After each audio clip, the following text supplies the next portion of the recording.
Hey guys, Sage Topaz here. I hope everyone is having an amazing day and staying safe. So I'm super excited because it's almost Christmas. Woohoo! Christmas is a few days away. I'm super excited. I absolutely love Christmas. It's my favorite holiday. I love the Christmas decorations, the Christmas presents, spending time with my family. And I love the Christmas music. I love Christmas songs. In fact, I've been playing Christmas songs since like September.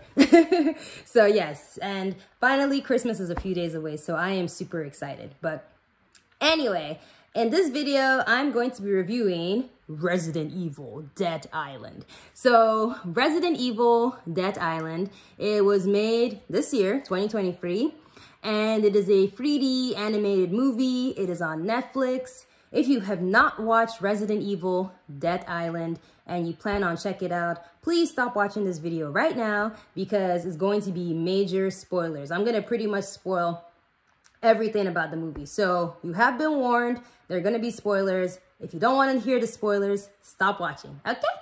So anyway, so yes, Resident Evil Dead Island. So what it's about is we have a lot of Resident Evil characters who come together to try and survive a zombie outbreak that takes place in Alcatraz Island.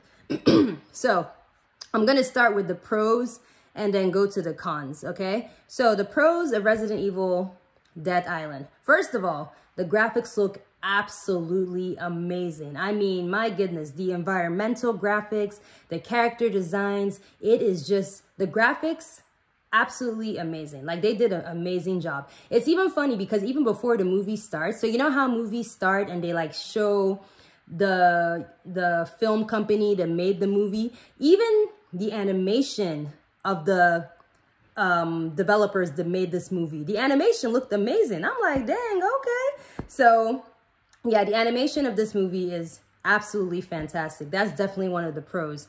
Another big pro is Jill Valentine is back. Woohoo! Finally, Jill Valentine is back. So I know, I'm pretty sure in my other videos, I have mentioned how much I want Jill Valentine to come back in Resident Evil. The last time that we saw Jill Valentine in a video game was Resident Evil 5, and that's when she was brainwashed by Wesker. And then after that, she wasn't in part 6. She wasn't in, you know, the 7 or 8. She hasn't been in any of the 3D animated movies. And I was really pissed off about that because, I mean, Jill is, you know, she's one of the original OGs of Resident Evil. You know, she's like one of the major characters. So seeing Jill Valentine back was amazing. It was absolutely amazing seeing her back. Now, I don't like Jill's new personality. I'll be honest. Like, okay, so Jill did come back in Resident Evil 3 Remake, okay? So let me correct myself. The last game that she was in, like according to the storyline, was in Resident Evil 5. Resident Evil 3 Remake, it's a remake, so it's not chronological, you know what I'm saying? It's not like chronologically in the timeline. But she was in Resident Evil Remake, which was a great game. I played it. Amazing game. But I don't like Jill's character. I like how Jill was in the previous games. You know, like Jill, she's always been a tough badass, but she was nice, you know? You could tell she has a really good heart, and she was tough, but she was also very, you know, she was sweet. She was a sweet character. But I feel like in Resident Evil Remake, they made her into a huge bitch. Like, she just, in my opinion, became a very unlikable bitch. And that's what's really annoying about the media. I feel like the media feels that in order for a woman to be a badass and in order for a woman to be strong, she has to be unlikable and she has to be extremely bitchy. And I feel that's what they've made Jill. I feel like in Resident Evil 3 Remake, Jill just became a very unlikable, bitchy character. She was just like angry all the time. She was just unnecessarily rude. You know, like in the original Resident Evil Nemesis, you know, her and Carlos, they would kind of banter back and forth, and it was cute, you know, like, you know, Carlos would hit on her and she'd just be like, yeah, whatever, you know, but it wasn't in like such a mean way. But I feel like Resident Evil 3, the remake, I don't know, in my opinion, they just made her kind of unlikable, in my opinion. But anyway, so the same Jill that was in Resident Evil Remake is pretty much in Resident Evil Dead Island. You know, the same character model, the same personality, just this very like kind of unlikable, unlikable person. So yes, so I'm happy that Jill is back. I'm happy that, you know, Capcom brought her back. I just wish that she would go back to her old personality. But anyway, so she's back, and I'm really happy that they gave us an update on Jill after Resident Evil 5. Because I'm like, you know, after Resident Evil 5, you know, she went through a lot of trauma. She was brainwashed by Wesker, and it's like, we just didn't get an update from her. It's like, okay, after you've been through that horrible, traumatizing situation, what has happened to her? But they finally brought her back. They showed us, you know, what she's been through. You know, she's feeling a lot of guilt over being brainwashed by Wesker. She even said that she was like, you know, she was attacking Chris and she was doing all these terrible things, but she couldn't do anything. Like, she couldn't help herself because she was being brainwashed by Wesker. So you can see it's really messed her up. You know, she's definitely suffering from a lot of post-traumatic stress. She's super reckless, you know what I mean? She doesn't really care about her safety, you know what I mean? And, you know, Chris is trying to talk to her and just trying to tell her that, you know, he cares about her, and she, you know, she should, you know, she shouldn't become numb to their job. And she's just basically like, yeah, whatever, I don't care. So, so yeah, so it was good to see Jill back. I'm really, really, really happy that Jill is back in this movie. Not only is Jill back, but we got Rebecca, we got Leon. Of course, Leon is like in every movie. Then we have Claire and we have Chris. So basically the gang is all here. So that's definitely one of the pros of this movie, is that we have Jill Valentine, Chris Redfield, Leon S. Kennedy, Claire Redfield, Rebecca Chambers.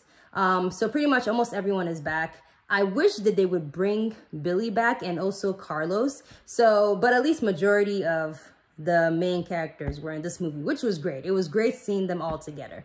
What else? Another pro of the movie is the monsters. Oh my goodness. The monsters of this movie were amazing. They were scary. They looked great. They had the zombies. The zombies looked terrifying. And then the lickers looked really, really, really scary. Okay, like these lickers were like more advanced, like more mutated lickers, and they were absolutely terrifying. Okay, like that scene where Leon and Jill were fighting those lickers, it was really, really intense and just really scary, because, you know, lickers are blind, so they had to stay really still because the licker couldn't see them. And then, you know, Jill accidentally, I think it was Jill, yeah, it was Jill, she accidentally dropped something and then the licker started attacking them. Woo, yeah, the lickers looked really, really terrifying for sure. The zombies looked terrifying. So yeah, for sure, the monsters, they did a good job with the monsters as always. It was very bloody. So yeah, definitely a good Resident Evil storyline is like, you know, great monsters and very like, you know, violent and bloody. That's part of, you know, Resident Evil. So they did a really good job with that. The action, oh my goodness. So the action of this movie was fantastic. I mean, the fighting scenes, fighting with the monsters, fighting with the zombies, like it was top notch. Like they did an outstanding job with the action scenes. I mean, this is pretty much an action movie. They definitely focused more on the action than the dialogue. The dialogue wasn't that great. I'll get to that in a minute, but the action, they definitely delivered on that for sure. And also another pro is Leon and his cheesy jokes. I love Leon's cheesy jokes. Like Leon always makes really dumb jokes. Like he always does that. And that's such a classic Resident Evil thing. Just Leon making all these cheesy jokes. Like, again, with the scene with, Leon and Jill, when they were fighting the lickers, like Jill was like, how many of these lickers are there? And Leon was like, I ain't stopping to count. That made me laugh. Like, I thought it was really funny. And then after they like, threw a bomb and like blew up the lickers, Leon was like, there's 0 left. Jill was like, what? He said there's 0 left. You asked how many lickers there are. Now there's 0. Ha ha ha.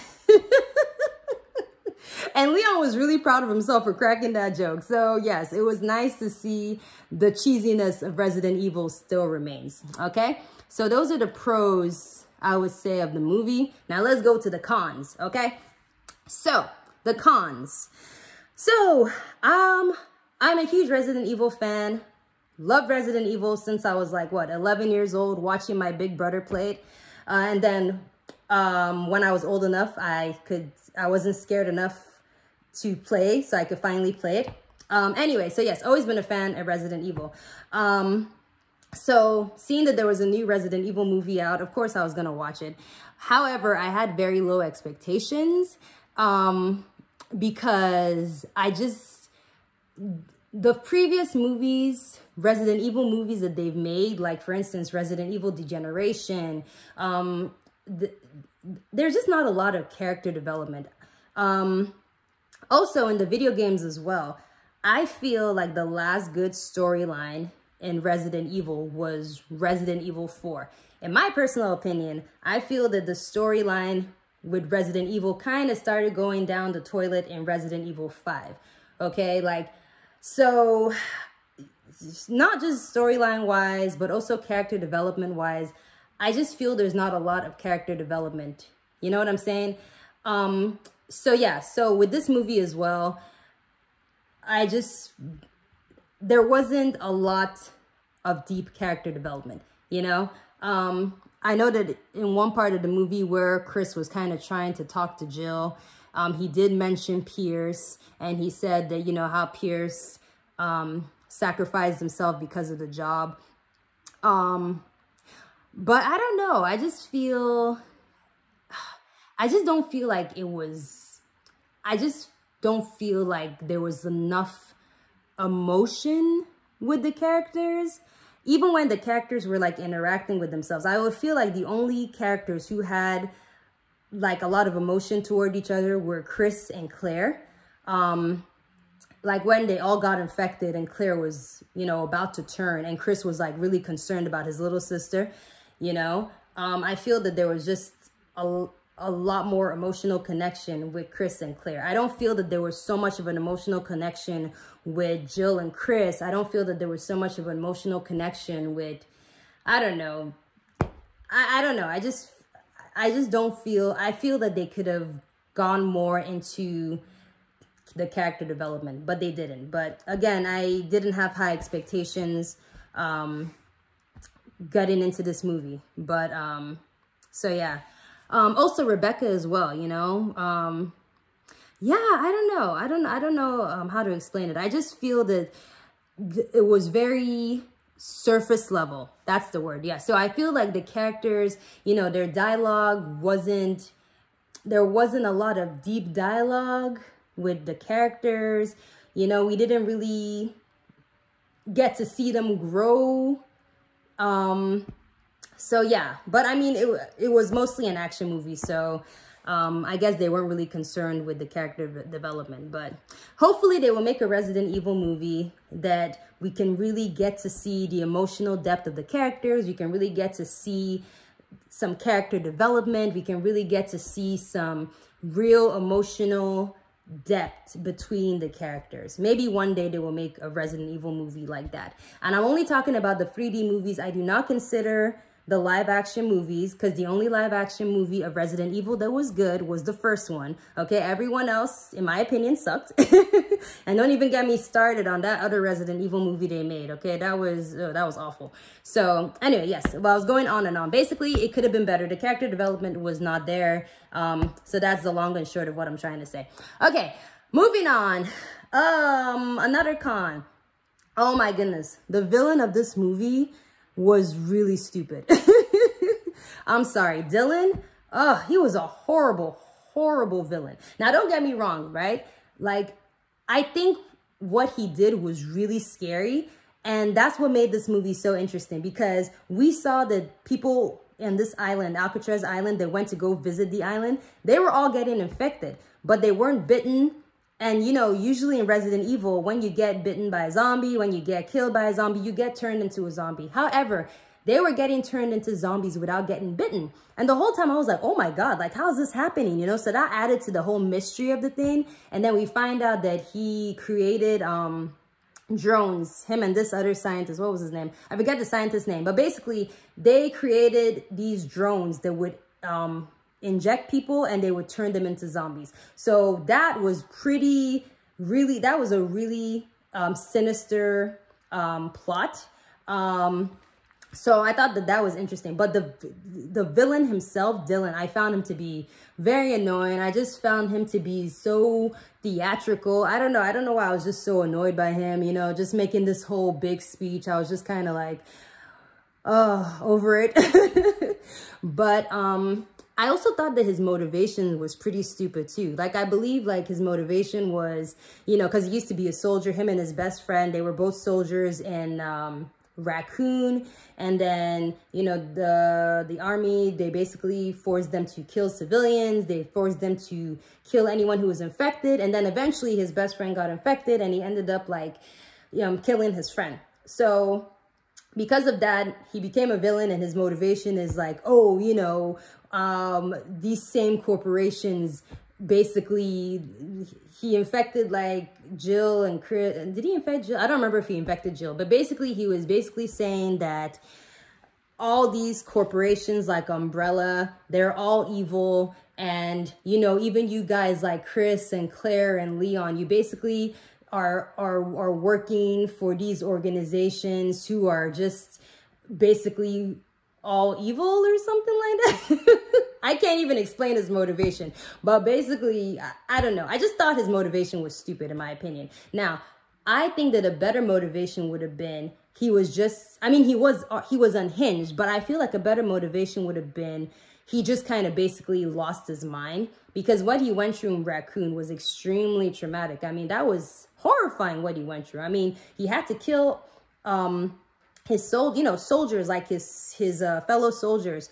He saw them turn into zombies, and he watched them get killed. His best friend tried to kill him. It was just absolute chaos. So I feel like a better motivation would have been him just not giving a damn and just like, you know what? I want to use these drones and I want to just infect everybody. You know, like everyone is going to feel the same pain I felt from losing my best friend. I feel like that should have been a better motivation. But for this whole thing being just on Alcatraz Island, because basically, yes, I think that was, yeah. So basically he was saying these organizations, like these government organizations, I think even this TerraSave, Umbrella, he said basically all these, you know, organizations are all evil. But I'm like, but that doesn't make any sense, because you're infecting all these people. So doesn't that make you evil?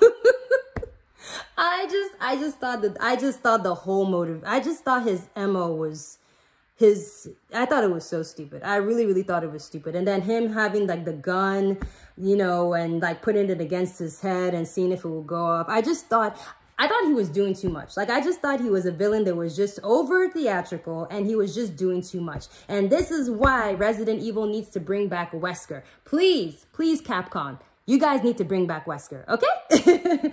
Listen, like, Wesker is one of the greatest villains in video game history. And he's the greatest villain in Resident Evil history, okay? Please bring him back, because, I mean, if you could make Ada into a clone, if you can do all this random stuff, you can bring back Wesker. Because people were like, oh no, Wesker is dead, you know? He exploded with a rocket launcher. It doesn't matter. This is a video game, okay? You guys can be like, oh, you know, the Albert Wesker in Resident Evil 5, he was actually a clone. The real Wesker is somewhere else. Just do something. Make up some stupid excuse, but y'all need to bring back Wesker, because these new villains, yeah, it's not it. I'm not feeling these villains at all. So anyway, yes, so I did not like the villain of Resident Evil Dead Island. There was also another woman who kept attacking Leon, and I was confused. I think she was in another movie. I think it was Vendetta. I didn't watch that movie, so I had no idea who she was. But apparently Leon killed her dad, and I'm guessing that her dad was a bad guy, so whatever.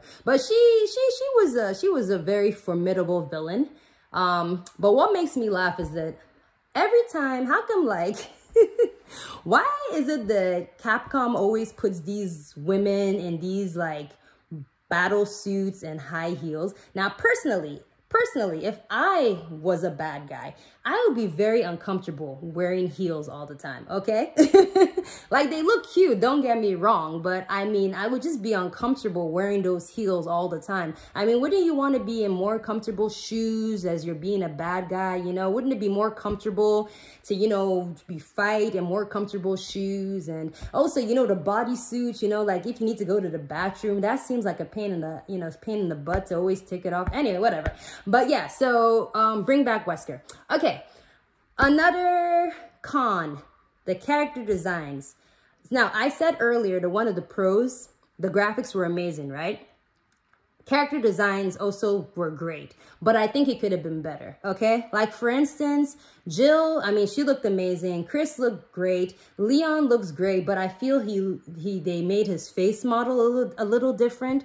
I feel like they changed his face model compared to like other Resident Evil movies. Now, Claire and Rebecca, I feel like they looked so alike. I just feel like they almost used the same face model for Rebecca and Claire, okay? And again, they need to bring back that old face model of Claire. I don't know why like, Claire was gorgeous. Like, she was one of the prettiest Resident Evil characters, okay? So y'all need to bring back her old face model, okay? I don't like this whole, you know, like, bring back that old model. Anyway, so yeah, the character design, it definitely could have been better. Yeah. And what other con is there? Yeah, so yeah, I think that's pretty much it. So yeah, in general, like I said, I didn't have high expectations going into this movie. You know, I didn't expect, you know, like deep character development. I didn't even expect like a deep storyline. However, I still did enjoy the movie. You know, being a Resident Evil fan, you know, it was a very enjoyable movie. Like I said, I love the action scenes. I love the monsters. I love the whole mystery, you know, trying to figure out what was going on with these people and why they were getting infected. And again, just, I'm not going to lie, seeing everybody back together again, it was great. It was really good seeing Rebecca, Chris, Jill, Leon, and Claire all together. It was great. Yeah, so it was a good movie. It was enjoyable. If you're a fan of Resident Evil, you would definitely enjoy it. And yeah, I'm going to check out Vendetta because, again, I was very confused with that lady. I think her name was Maria. I think that was the lady who was fighting Leon. I think she was in Resident Evil Vendetta, so I got to check that movie out. But yeah, in general, it was, Death Island was a good movie. I would give it a... I give it a 6 out of 10. I give it a 6 out of 10, you know? So yeah, so that was my review of Resident Evil Dead Island. And yes, if you watched this video, thank you so much. I really appreciate it. And have a Merry Christmas. And yeah, I'll see you in the next video. Bye.